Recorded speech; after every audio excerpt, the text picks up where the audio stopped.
The Chargers have made their first big move of the offseason, deciding to fire offensive coordinator Joe Lombardi, but now it's going to be so important for Justin Herbert's future for them to find the right replacement. You are Locked On Chargers, your daily podcast on the Los Angeles Chargers, part of the Locked On Podcast Network, your team every day.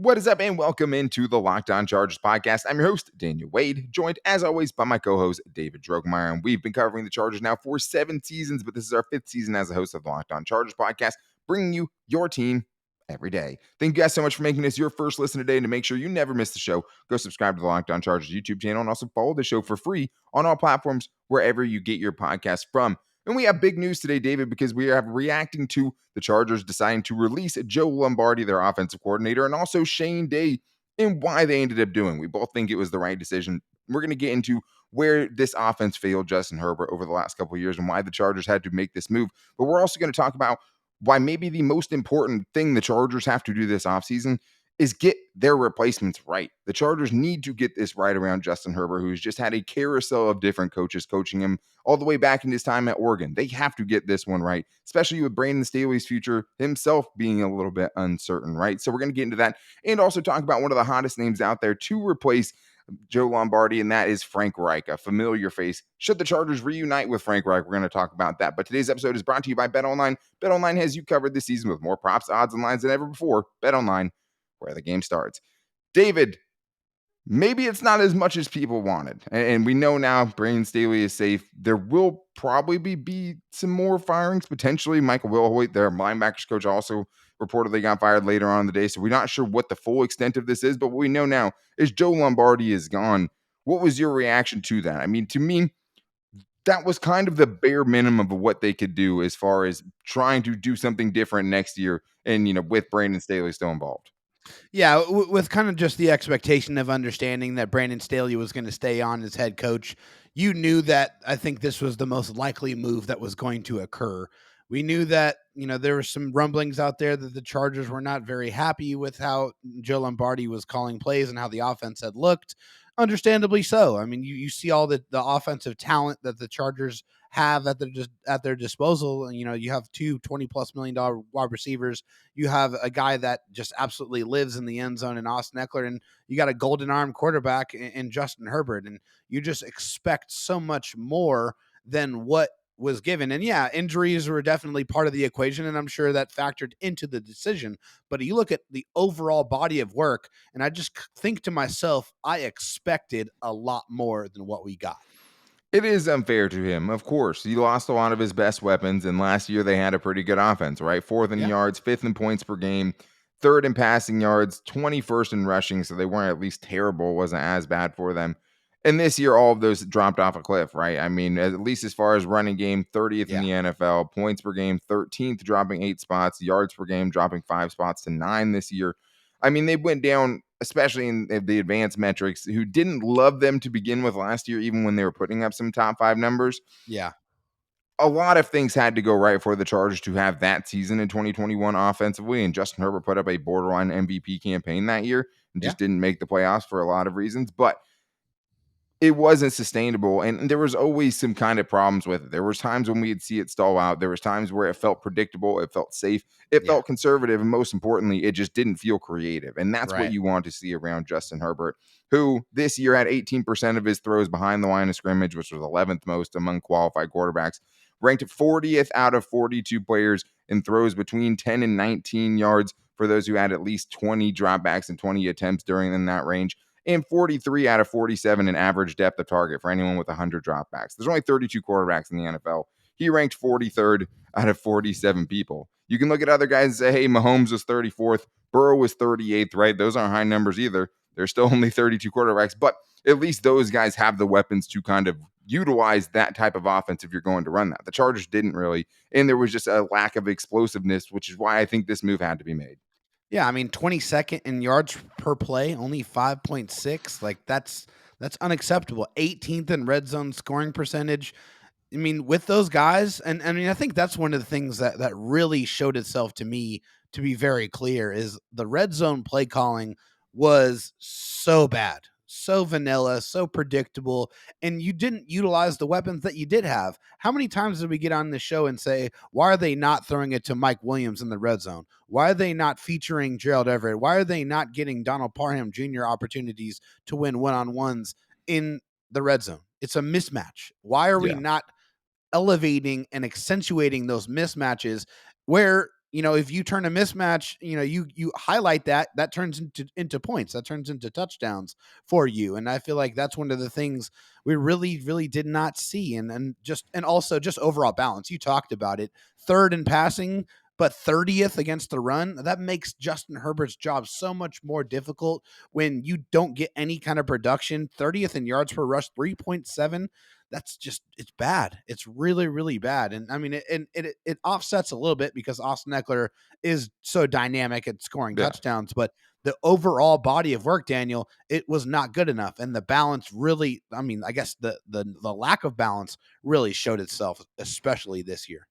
Yeah, and I mean, the offense obviously was still better than the defense when things were all said and done, right? Sure. And we'll have those conversations, and we've talked about Staley already, but this is just about the offensive side of things here and just about being around Justin Herbert, and it just wasn't good enough. I mean, how many wide open throwing windows did you see Justin Herbert throwing into? Not When many. things got tough in the red zone, on third down, on fourth down, everyone caught on because it was the same type of plays, spacing and stick and all of the things that were at least part of the reason that Justin Herbert was getting so many balls batted down was Yeah. just because the timing of all of those things were so predictable that everybody knew it was coming. It led to a lot of forced completions and tip balls that ended up in interceptions. It just wasn't good enough. It wasn't creating enough. And I just think that there wasn't enough opportunities for receivers, right? Getting into yards after the catch situations. We That's for barely sure. really saw that. The screen game was terrible, Yep. terrible running game. Something had to change. And Shane Day also gets fired as well, right? And his it's harder to quantify what he was doing with this team and what exactly he has to take responsibility for with Justin Herbert over the last 2 years. I Yeah. think Justin Herbert maybe didn't make the jump that you'd want to see where it's okay, now we're talking about him all the time with Josh Allen and Patrick Mahomes and really just, getting into that generational player type of category in the last 2 years. But it's Yeah. hard to say he's gotten a lot worse. I don't think he's gotten a lot worse. And it's hard to tell with the rib injury and stuff like that this year, Right. but also it wasn't something that was totally jumping off the page, right? I mean, he was the passing game coordinator. We had a lot of frustration with the passing game and all of that. So it's kind of hard to separate what each of these guys was doing. So with Shane Day, it could be partially collateral damage, but at the same time, there's no few things that you can stick out and be like, this is why he made Justin Herbert so much better. Yeah, I mean, I feel like if this is a situation to where, hey, Joe Lombardi is the offensive coordinator, that did not work, and Shane Day really has kind of similar philosophies to Joe Lombardi, so it's really hard to be able to say, hey, I'm going to stick with the QB coach and get rid of the coordinator when those philosophies are too similar. I mean, how is he Yeah, I supposed to mean, they stand came from out? different coaching trees, but at the same Sure. time, I think the one thing is with those two guys specifically is what were they doing for each other, right? What were their exact like what did he play and what we saw from the Chargers offense this year, right? Because he comes Yeah. from a Shanahan coaching tree, and obviously Joe Lombardi is from Sean Payton, right? But like, what was he bringing to the table from that, from those Shanahanian, from these, Sean McVay type of offenses? Yeah, I mean that's exactly the point. There is how do you even quantify what he brought to the table? But I just look at this offense and elements of it has to change, and that means those people that are important in making the decisions on how the offense is formulated needs to be uprooted and changed. So I think that was probably part of this decision. Obviously, you never like to see anybody lose their jobs, but this is a what have you done for me lately results based business in the NFL, and if you don't get those results, then they're going to try to find somebody who will.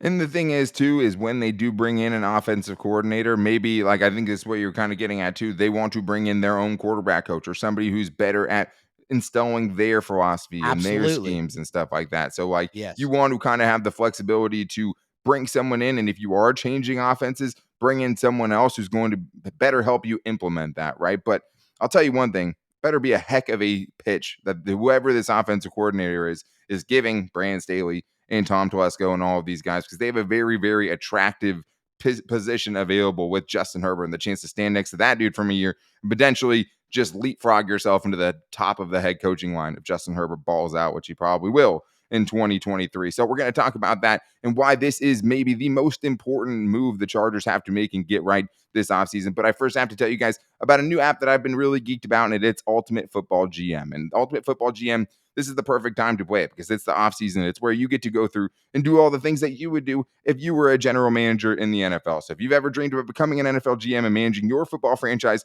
well, your dream can come true with this game, because in this game, you hire the right coaches and coordinators for your team, you trade players, you make draft picks, and you have to navigate your franchise through the roller coaster of an NFL season. It's a lot of fun. I mean, it's definitely some crazy things happen in it. You're going to be throwing some curveballs. You don't know what all comes with being an NFL GM. You will learn some of that in this game. And Locked On Chargers listeners get a 100% free boost to their franchise when using the promo code Locked On, all caps, in the game store. That's Locked On in all caps. So make sure to check it out today. To download the app, just go to ultimategm.com or look it up on the app stores. That's ultimate-gm.com. Ultimate Football GM. Start your dynasty today.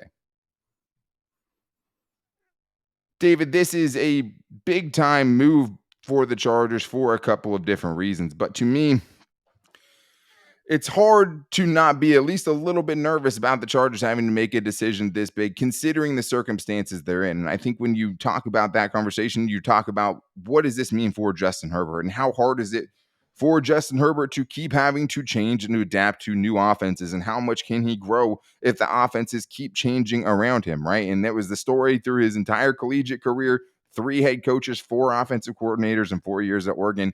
Now he's about to enter his 4th season in the NFL, David, and he's already going to have his 3rd offensive coordinator, right, in 4 seasons. So it's just, you have to get it right. You can't keep this carousel going. All Chargers fans have to be not only on board with whoever they hire here and hoping this dude works out and can build something with Justin Herbert, but also hope that Brandon Staley can work out as well, because that could have implications on new offensive coordinators in the future. Yeah, not only do they need to get this right for Justin Herbert, but Brandon Staley needs to get this right for Brandon Staley. Very incentivized. And Telesco too, probably. Yeah, right? absolutely, and Telesco, because I feel like, honestly, all of these people are tied together. If Justin Herbert does well, then Brandon Staley is going to do well, and Tom Telesco is going to be able to stay on.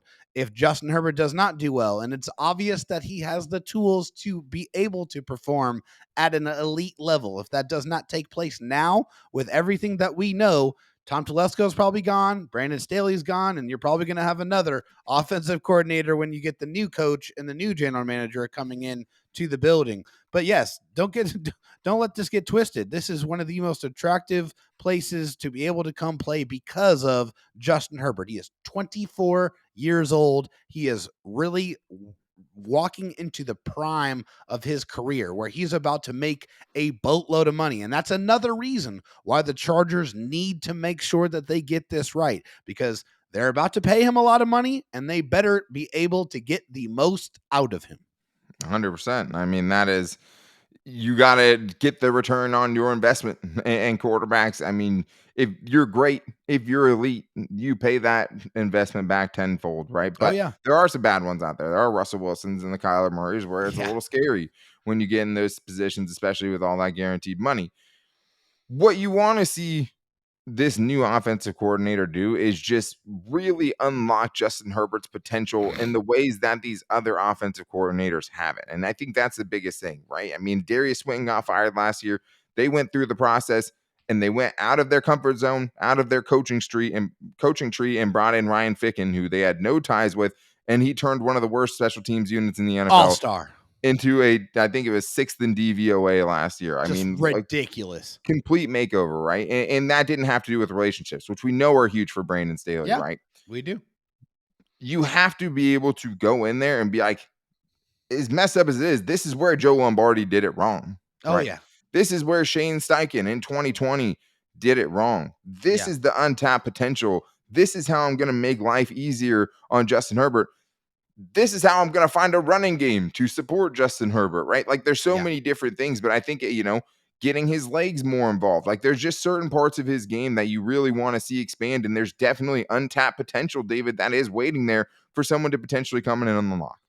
Yeah, I see a lot of Josh Allen's abilities in Justin Herbert. Oh, And I don't sure. understand why we can't incorporate, and I understand why he didn't run as much this year, obviously, with that rib injury, but that seems to me that it should be part of the offense, okay? Because Justin Herbert is big enough to be able to withstand some of those type of elements. And I'm not talking about running as recklessly or as often as Josh Allen, but it should be part of the offense because we know Justin Herbert is fast. We know this guy can really get some yards with his legs. He is that type of athlete.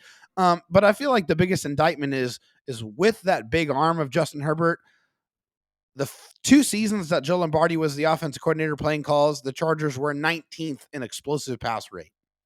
That's from Daniel Popper of The Athletic. That is unacceptable with Yeah, the type of arm talent that he has. And I feel like that's directly correlated to the play calling. And, some of that is Justin Herbert, right? I mean, we know that sure. he is a very, very fast processor and he does go through those progressions quickly, maybe a little too quickly, but that might be part of what someone who comes into the building can try to change about Justin Herbert and maybe help him just wait that little extra second to be able to make that play down the field. But not enough explosive plays when you know that there is a lot more out there from Justin Herbert to put onto the field.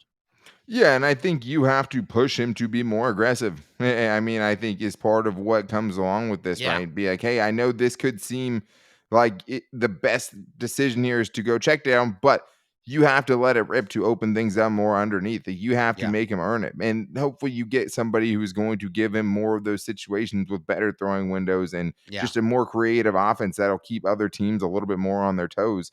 And with a better running game, keep them out of such obvious passing situations where it's just going to Please. make it tough on every quarterback, right? That no matter who you have. But I do think that one of the biggest things to me that this new offensive coordinator needs to do, make Justin realize how good that dude is. Oh, Like, because yes. it's sometimes, there's been a lot about it. It seems like that dude is the last one to kind of know that he's a freak of nature, Yeah. Very super alien. unassuming. Yeah. Totally. And I think, we saw a little bit more creep out this year, but I'm afraid that he's going to close back up with a new guy, with a new offense coordinator, with a new QB coach, right? He did have a good, I think that's such a relationship with great Shane did. point, Daniel. Really taking him out of his shell and kind of like saying, "Hey, Justin, like you are that dude. Like Yeah, you are him. You are a guy that can make any throw on the field, and we need to see that kind of swagger come out all the time." And I understand that that's not exactly who you are, but I think you've established yourself in the NFL now here through 3 years, sure. being pretty much one of the most historic quarterbacks in NFL history through his first 3 seasons in the NFL. I think you've earned that right to be able to come out of your shell, really show that swagger, show that ability, kind of talk a little bit of mess, talk a little trash, go out there and really, just unlock that charisma because that ability is there. And, I'd like to see that come out a little bit more. I mean, just unlocking that competitor might be one of the keys to him taking that next step. Yeah, I mean, I don't know if we're gonna see him openly trash talk anyone. I think you're going Nah, crazy. That's a bold prediction on your that would part. be, yes, bold. But I mean, I would love to see, Philip Rivers 90 yards, Yes, like I that would don't be know if we're ever gonna see amazing. that, but like it, the competitive fire is in there. You can Oh, see it. definitely. You can Yeah. tell, him sitting at his empty locker well after the game's over, the last one in the locker room, just sitting there in his pads. I mean, I did. I remember my last, high school football game. I kind of did that for a little while. Like that is someone who cares deeply about the game Yeah. and isn't letting on how much he cares or how excited he is. And that's the terrible thing is like we saw him get fired up a little bit in that Jaguars game. He was Yeah. getting pumped up on the sideline.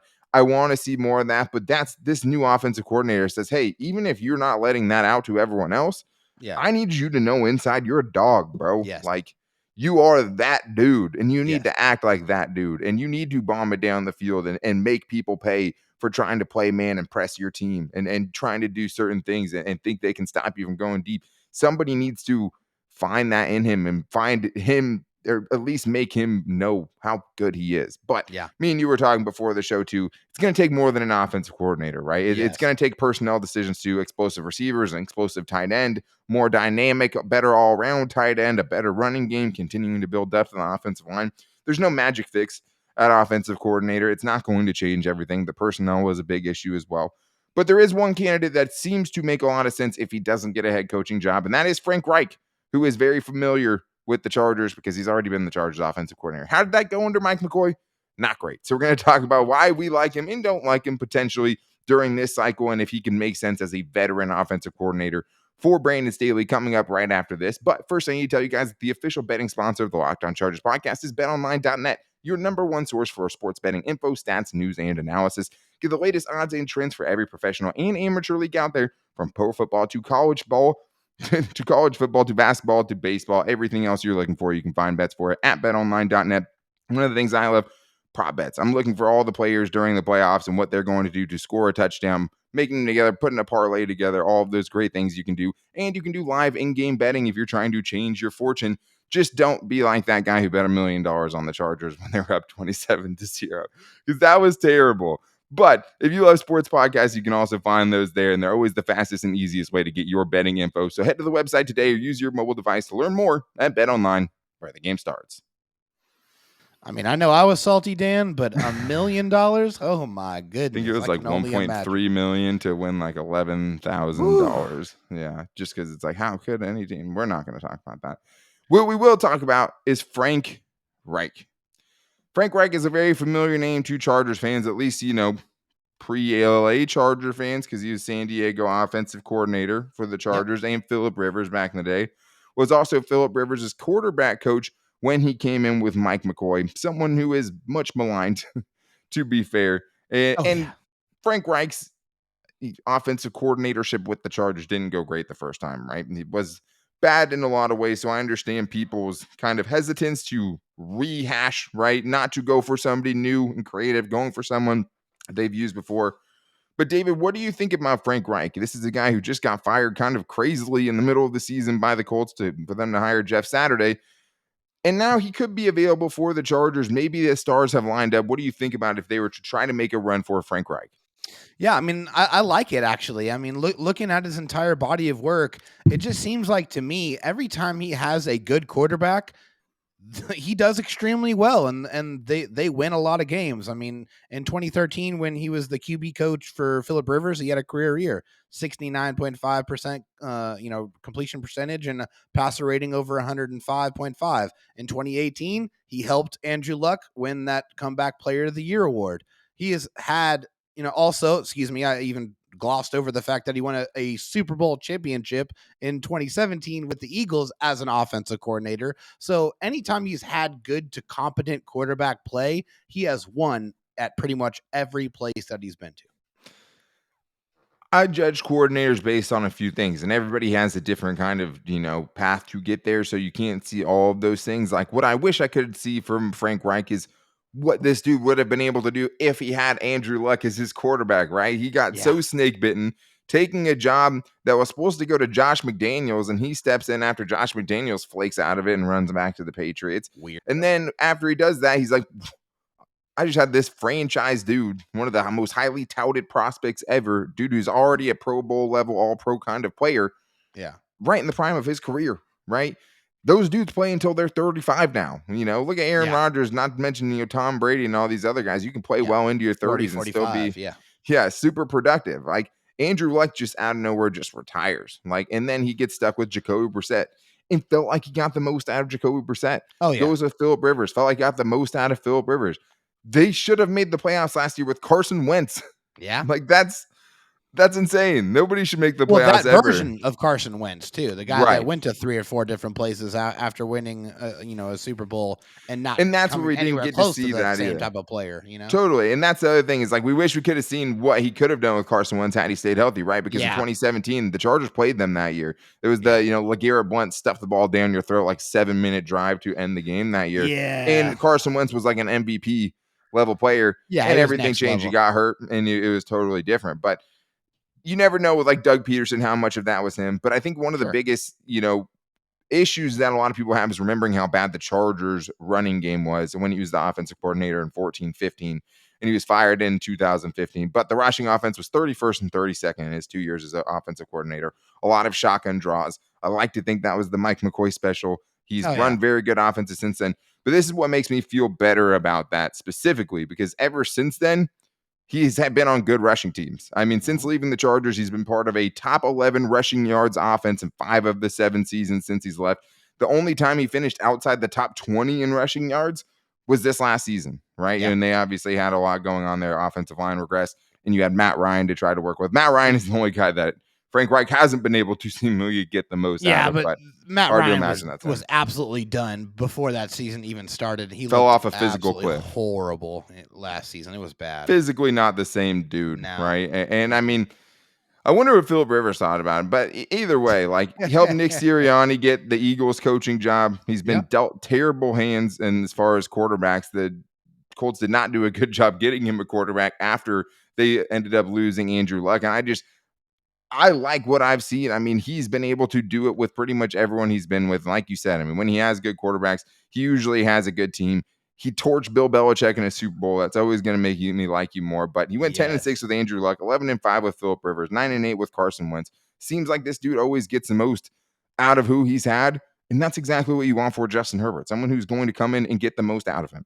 And he has experience. He has experience as a head coach. He has experience as a coordinator. To help And Brandon he has Staley, yeah. experience winning championships. You know how important that pedigree is for Brandon Staley. He looked at that in the players that he brought in through free agency and helping Brandon Staley out, who is still a new coach. He's only been in the league for, as a head coach for 2 seasons. So bringing in a guy with that type of experience to help guide him, to be another voice in the room, to, just to be able to move him along as a coach.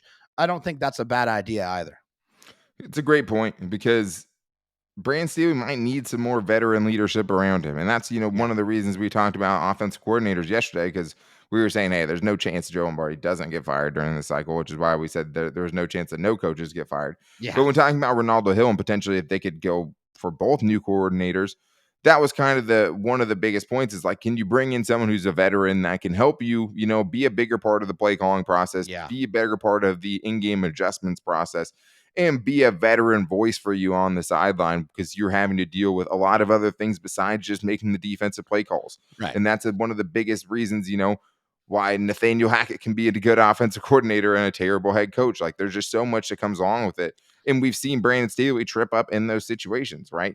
I mean, going from, playing all your starters in the last game of the season, like maybe Frank Reich is a type of guy, maybe, a veteran defensive coordinator is a type of guy who can reason with you and maybe guide you in a different direction, right? So I think there's a lot of benefits to getting him some veteran leadership and trying to get the most out of him. Because I think with Brandon Staley, I mean, you're right. He's most incentivized to get this right. And the Chargers need to get this right for Justin Herbert. If they can get a guy who seemingly has gotten the most out of his quarterbacks and can improve the Chargers running game, like, I think that's not an option that you can take lightly. I get what people's reservations are from it, but it just seems like it would make a lot of sense. And the thing is, too, he's probably going to get a head coaching job. So, like, it might not even be a thing. Like, it would almost surprise me more if he doesn't end up with one of these jobs that are available. But also admit this, like, people listen, like, when you first started your job, whatever you're doing, I'm sure you weren't great at it. You got better over time. I mean, he is not a first-time offensive coordinator anymore. He was his first time around with the Chargers. He has been a couple of other places, got some great experience from those places, and ultimately and inevitably improved his game as a coordinator, as a play caller. So you have to kind of look at it through that lens as well. Don't just stay attached to what you saw when he was first with the Chargers. Everyone gets better the more that they do things. So got to give him a little bit of that benefit of the doubt. And that's why me and David will never re-release the archives of our first shows doing Locked On Chargers, because you have to give people time to grow. I can't go back and listen to that. I'll never do it again. Burn really bad. Yeah. Burn all of the tapes. But I think he's an option. And as this process goes, we don't know how quickly they're going to decide on their new offensive coordinator. It could take a couple days. It could take a couple weeks. We don't know at this point. So to try to give a full picture of everyone working with 10-minute segments like we do, we're going to try to break it down, and start doing different guys, and we'll go over some more candidates as well. There's a few guys out there that can make a lot of sense, and we will still get into them. But tomorrow we'll be back with you guys, because Brandon Staley is getting up on the podium, because it looks like he is officially safe at this point. We'll hear what he has to say about this season and the debacle and the way it ended, really the last 2 weeks of the year after things were really going great. And then Thursday, Tom Telesco, who's still employed, will get up on the podium and start answering more questions about where this kind of season went wrong. And hopefully I have to answer some personnel questions as well. But that is going to do it for today's show. To make sure you guys never miss a show, though, make sure you're going and subscribing wherever you get your podcast from, or following on Apple Podcasts, Spotify, wherever you get your podcast from, and subscribing to the Locked On Chargers YouTube channel as well. If you guys want to make sure you don't miss the show, make sure you're hitting us up on all of our social media, because we post the show to all of those as well. You can find us on Twitter at LockedOnLAC, and you can find me on Twitter at DanTalkSports, and David Drogmeyer on Twitter at JoeTalkSD. I also want to say, hey guys, I know we were supposed to do a Chargers fan mailbag show today. A tier. I'm sorry. I love you. You're the one that brought up Frank Reich like a couple weeks ago, though. So good for you. We will be getting to all those questions. We're not going to be, not using some of the questions we did get in voicemails. We're going to have plenty of time for Chargers mailbags, but we do have some real news, and we'll have some stuff the next couple of days. So we'll get back to that as soon as we can. You can also find us in the show on our Instagram at Locked On Chargers, and you can also find our Locked On Chargers Facebook page, where we'll put posts out for the questions when we do it as well. If you guys want to call into the voicemail line, you can do that at 323-524-7924. And also, you can always find us on our YouTube and wherever you get your podcast from for free and available every day. Thanks for making us your first listen. If you need a second listen, make sure to check out the Locked On NFL podcast, getting up to date with everything going on around the league. You covered on the Chargers, but that is one way that I use to help me keep up with everything else around the NFL, because there's a lot that goes on. So make sure you guys check that out wherever you get your podcast from as well. But be back here tomorrow, because we're going to be reacting to what Brandon Staley has to say. There's some questions we want to hear answered. Hopefully we get that. But until then, guys, take it easy and go Bolts.